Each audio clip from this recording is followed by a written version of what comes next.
Bom dia, candidato. Gostaria de saber inicialmente do senhor, independentemente de quem vença a eleição agora em outubro e vai assumir o cargo em janeiro, deve assumir com um orçamento deprimido em relação a esse ano aqui por causa da crise econômica que atinge todo o país. Como administrar, conciliar os interesses da cidade com um orçamento provavelmente muito mais enxuto? Eu acho que, primeiro, bom dia, boa noite, boa tarde a todos os que estão nos ouvindo, mas acho que tem várias coisas. Primeiro ponto, quando você conhece a cidade, nós, por exemplo, em 2005, quando o Serra assumiu a prefeitura, nós tínhamos um orçamento de 13 bilhões de reais, hoje, e a cidade quebrada. Hoje o orçamento é em torno de 50 bilhões e há um pouco mais de folga financeira. Eu acho que você tem que saber priorizar os recursos, quer dizer, onde alocar os recursos e não inventar projetos mirabolantes, até porque São Paulo está tão fora do rumo que você tem que começar a trabalhar pelo básico do básico, que vai desde a pavimentação de ruas, iluminação, médicos nas unidades de saúde, quer dizer, são coisas tão básicas que estão faltando, corredores de ônibus. Então, é uma gestão que tem que saber priorizar e priorizar entre milhares de pequenas obras de interesse local, que se define junto com a comunidade, e algumas obras de grande porte, como, por exemplo, os corredores de ônibus. Vereador, as pessoas na periferia continuam reclamando muito, e não só na periferia, alguns hospitais do centro expandido também, de falta de médico, dificuldade para ser atendido, a consulta marcada para muito tempo, a cirurgia marcada para muito tempo depois do exame. E aparentemente os médicos não têm interesse em trabalhar, o que é legítimo do ponto de vista deles, não têm interesse em trabalhar em áreas muito afastadas, justamente onde as pessoas mais precisam do atendimento público de saúde. Como é que dá para resolver? Então, eu acho que você tem. Bom, primeiro, você falou uma coisa importante que, a meu ver, a questão de saúde na cidade é uma questão muito gerencial, né? É uma questão gerencial. Tem esse problema hoje uma cirurgia está levando 300 dias. Para você marcar uma consulta numa UBS, por exemplo, como é que você tem que fazer? Você tem que ir até a UBS, ou seja, gastar um bilhete de ônibus para ir e outro para voltar, porque muitas vezes, se o agendamento não está aberto, você só sabe lá. Não existe a possibilidade de você checar isso por telefone, primeiro absurdo. Segundo absurdo, você volta lá e marca a sua consulta. É a segunda vez que você vai. E aí você tem que ir a terceira, que é a consulta. 3 vezes, 3 idas, pelo menos. Isso é um absurdo quando você está na era da tecnologia, na era do computador, do telefone celular.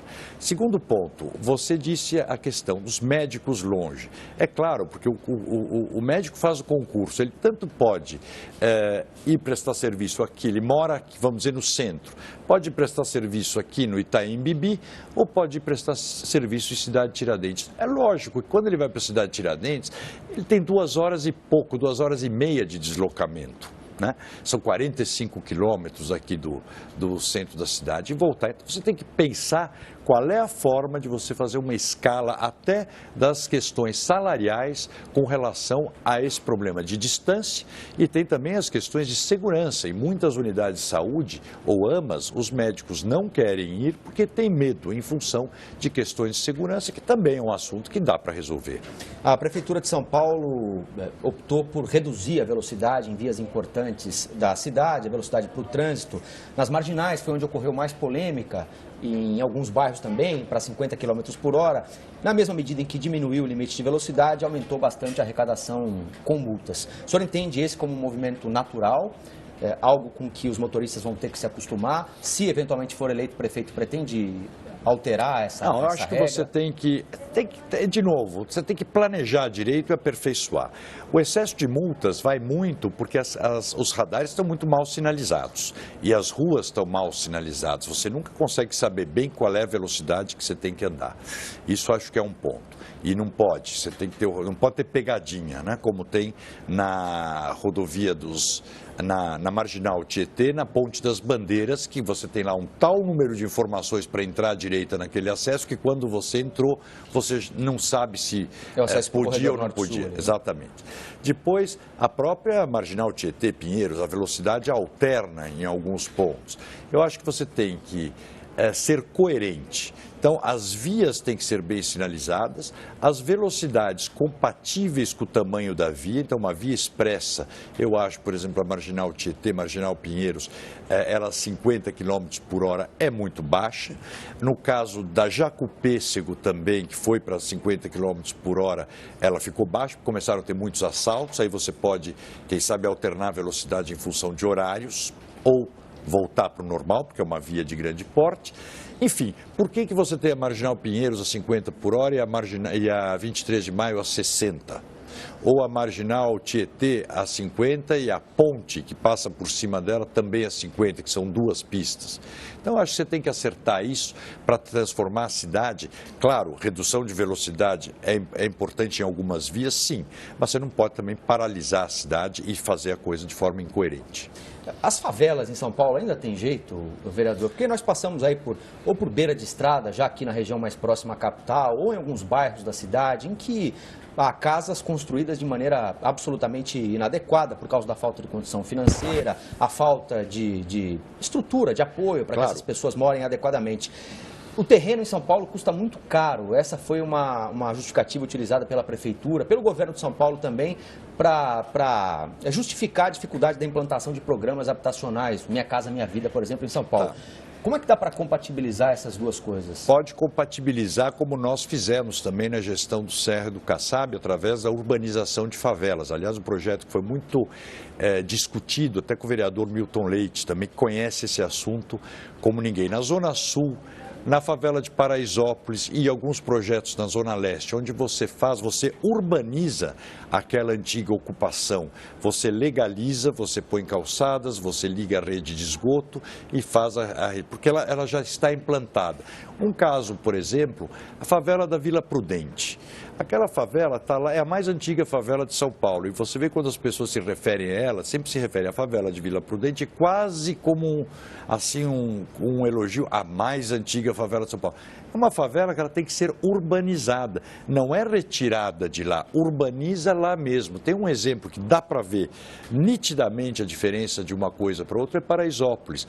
Parte dela foi urbanizada pelo governo anterior e a outra parte o governo atual paralisou a urbanização. Você vê a diferença enorme de você ter, vamos dizer, uma antiga ocupação como um bairro consolidado e ainda aquela antiga ocupação largada, deixando as pessoas viverem em condições abaixo do que a civilidade permite. Então, a urbanização de favela, inclusive, custa 1/3 do que você implantar um projeto, um predinho novo. Aqui, o que nós estamos fazendo, quer dizer, o prefeito Haddad tem o PT. Infelizmente, ele é um Paulo Maluf ao contrário, né? Os Singapuras, que eram favelas que foram, de certa forma, urbanizadas, repara, as áreas comuns dos Singapuras foram ocupadas e estão sendo construídas favelas dentro do condomínio Singapura e a prefeitura deixando acontecer isso, quando não estimulando, como estimulou a ocupação do terreno, aquela Copa do Povo, né, lá em Itaquera, como estimulou a ocupação o que chama-se hoje Nova Palestina, ou até fazendo conjunto habitacional no Parque dos Búfalos, 900 mil metros quadrados na beira da represa Billings, uma das últimas áreas verdes de São Paulo. A Prefeitura de São Paulo, a atual gestão, tem utilizado dados feitos por entidades internacionais, algumas organizações internacionais, para mostrar a eficiência do programa de braços abertos, o que a Prefeitura julga ser a eficiência do programa de braços abertos, que consiste na procura por viciados em crack, que estão ali na luz, especialmente, não só mais, mas especialmente ali, e não obrigá-los a deixar a droga para aderir ao programa da Prefeitura, que oferece uma vaga num hotel e oferece também um serviço de zeladoria em troca de um salário. A Prefeitura acredita que, a partir desse momento, o sujeito resgata a cidadania, a vontade de restabelecer laços familiares. O senhor acha que esse é um bom método para tratar pessoas viciadas em crack? Eu acho o seguinte, tem um problema que a antiga política, né, não permite que governos, às vezes de partidos diferentes, trabalhem juntos. Eu acho essencial que esse programa seja acoplado ao programa Recomeço do governo do Estado. que também acontece lá na região da Luz.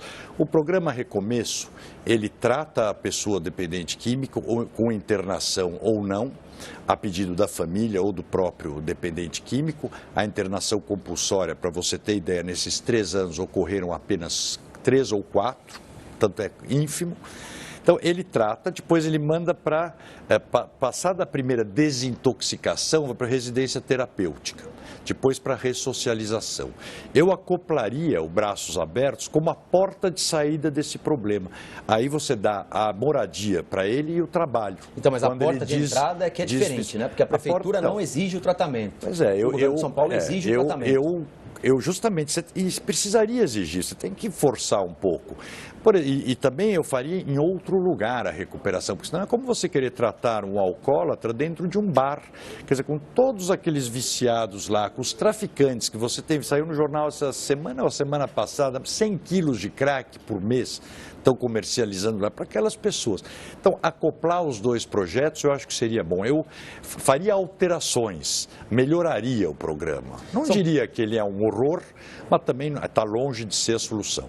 Um assunto muito debatido nessa gestão são as ciclovias. Tem uma importância relativa, porque nem tanta gente assim usa, mas acabou virando um assunto de debate. Muita gente ama ou odeia a ciclovia. Qual vai ser o papel que o senhor imagina para ciclovias numa eventual gestão? As que existem vão ser apagadas? O senhor vai rever caso pontual? Vai continuar construindo? Não, eu acho que a gente tem que eu digo, projetos, ciclovias é uma tendência no mundo todo. Nós começamos as ciclovias, quando eu estava na prefeitura, quando eu era secretário de subprefeituras, fiz com o metrô de São Paulo a primeira ciclovia com serra na Radial Leste, vai do centro até a Zona Leste. Depois o Serra fez a ciclovia do Tietê, fez a ciclovia da Marginal, aqui em Pinheiros, fez a ciclovia do Parque do Tietê, que tem 78 quilômetros. E isso é uma evolução. E o Fernando Haddad fez as ciclovias, vamos dizer, expandiu a rede aqui no centro. O que eu acho é que ele se preocupou mais no quantitativo do que no qualitativo. Então, eu acho que ciclovias você tem que planejar direito, elas têm que ser integradas e importantíssimo é que elas sejam seguras, né, e que consigam conviver com outros modais, a começar com as calçadas, por exemplo. Eu gostaria de abordar exatamente esse assunto com o senhor. As diferentes gestões já tentaram todas as legislações aparentemente possíveis sobre calçadas. A prefeitura reforma e manda conta, a prefeitura multa. Quando é que São Paulo poderá ter calçadas possíveis de serem utilizadas pelos moradores da cidade e que regra usar? Posso te dizer que na minha gestão terão, por várias razões. Primeiro, quando eu estava na prefeitura, fizemos, no período que estive lá, quase 1.000 quilômetros de calçadas. Fiz a reforma da Avenida Paulista, com retaguarda do Serra e do Kassab, que foi uma parada. Você imagina você trocar as calçadas de uma via que passam 2 milhões de pessoas todos os dias. Foi difícil, mas é possível. Eu fiz uma lei também na Câmara, agora no meu período de vereador, uma das tantas leis que eu fiz, sabe que eu fui o vereador que mais aprovou projetos de qualidade, obviamente, na Câmara. Uma dos projetos de lei é que a calçada, como ela é a via pública do pedestre, como a ciclovia é a via pública do ciclista, a rua é a via pública do automóvel, o corredor é a via pública do ônibus, a calçada é a via pública do pedestre, portanto, responsabilidade da prefeitura, porque ela tem que ser feita com, primeiro, especificação técnica boa, segundo, uniformidade, ela tem que ser uniforme. Você não pode ter degraus nas calçadas. Quem faz? A prefeitura. Quem tem que fazer é a prefeitura. Em qualquer rua? Em qualquer rua. Você sabe que você tem 34.000 quilômetros de calçadas. Nós fizemos um levantamento, a Mara Gabrilli, como secretária da pessoa com deficiência na época, que se você fizer 7.000 quilômetros das chamadas calçadas de São Paulo, que são chamadas rotas estratégicas, você cobre 70% do trajeto das pessoas. Então, já uma grande parte hoje já é feita pela prefeitura. Né? Vias estruturais, por exemplo, já são feitas pela prefeitura. Onde não é feita pela prefeitura? Na periferia. Por quê? Porque lá é tudo irregular. Mas lá o proprietário também não faz, porque como é que você multa o proprietário que não tem o título do terreno? Então, é toda incoerente a legislação e cada um fazendo a calçada do jeito que quer, porque é dele. Então você vai ver aquelas calçadas, por exemplo, nas ruas inclinadas, vai ver calçadas com degrau. Por quê? Porque ele quer entrar com o carro dele retinho na casa. Não está preocupado se o pedestre vai ter que subir o degrau, se vem uma pessoa mais velha ou um cadeirante. Então, calçada, para mim, é responsabilidade da prefeitura e se você quer ter uma cidade moderna, ela tem que ser acessível. Este item e N outros itens referentes à acessibilidade. Uma última pergunta rápida para nós encerrarmos nosso tempo de 15 minutos já perto do fim. Frio, como atender os moradores de rua nessa época? Com abrigamento. A Alda Marco Antônio tem um projeto bastante interessante que, por exemplo, você tem verão ou inverno, né? Existe em São Paulo desde que o mundo é mundo, né?